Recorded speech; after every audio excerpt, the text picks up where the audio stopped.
లో నలుగురు అగ్ర నిర్మాతలపై సిఐడి కేసులు పెట్టబోతోంది. భాను గ్యాంగ్ తో కలిసి వారంతా బెదిరింపులకు దిగుతూ కోట్ల రూపాయలు దండుకున్నారని సిఐడి భావిస్తోంది. ఇందుకు సంబంధించిన ఆధారాలు కూడా సేకరిస్తోంది.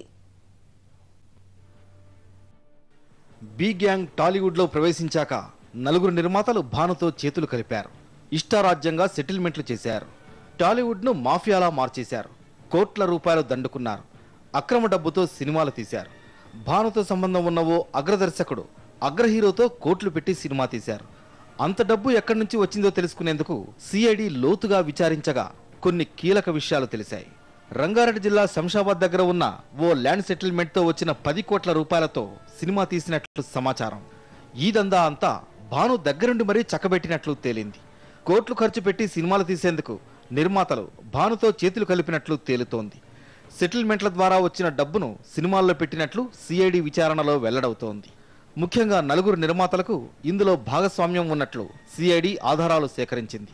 ఈ నలుగురిని ఎప్పుడైనా అరెస్ట్ చేసే అవకాశాలున్నాయి.